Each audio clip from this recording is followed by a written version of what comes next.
అండి అందరూ ఎలా ఉన్నారు? Welcome back to our channel Suvidha అంట. ఈరోజు మనం విశాఖపట్నంలో ఉన్న అందమైన తేనెటి బీచ్ గురించి తెలుసుకుందాం.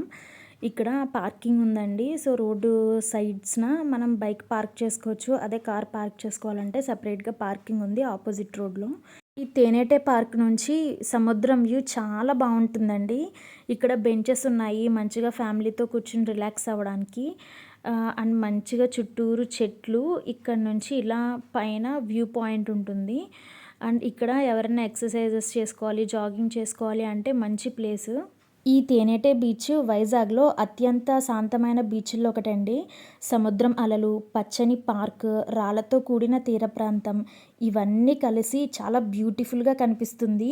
ఈ బీచ్ కైలాసగిరి కొండ దగ్గరలో ఉండడం వల్ల ఎక్కువ మంది విజిట్ చేస్తూ ఉంటారండి. సో, ఫ్యామిలీతో టైం స్పెండ్ చేయడానికి కూడా చాలా బావుంటుంది. ఇక్కడ సన్‌రైజ్, సన్‌సెట్ కూడా చాలా అందంగా కనిపిస్తాయి. సో, ఇక్కడ ఎక్కువ ఫోటో షూట్స్‌కి గట్టా వస్తారండి. ఇక్కడ ఒక షిప్ కనిపిస్తుంది కదండీ! అది మెయిన్ అట్రాక్షన్ కింద మారింది. ఇది బంగ్లాదేశ్‌కు చెందిన కార్గో షిప్ వైజాగ్ తేనెటే బీచ్ దగ్గర తీరానికి కొట్టుకురావడం జరిగింది. ఈ షిప్ అసలు విశాఖపట్నానికి సరుకు లోడ్ చేసుకోవడానికి వచ్చింది. కానీ సముద్రంలో భారీ గాలులు, తుఫాను ప్రభావం వల్ల షిప్ తన యాంకర్‌ని కోల్పోయింది.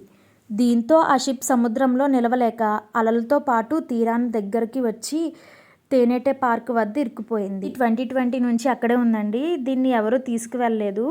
అండ్ ఇది మనకి రెస్టారెంట్ కింద మారుద్దామని ప్లాన్ చేస్తున్నారండి.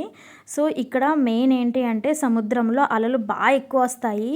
సో, ఇది అంత సేఫ్ కాదు స్విమ్మింగ్ చేయడానికి, పిల్లలు దీంట్లో దిగడానికి. సో, పిల్లలతో వెళ్ళినప్పుడు చాలా జాగ్రత్తగా ఉండండి. స్లోప్ అయితే ఎక్కువ ఉంది. వీడియో నచ్చితే మన ఛానల్ని సబ్స్క్రైబ్ చేసుకోండి. Thank you for watching. Like, share and comment.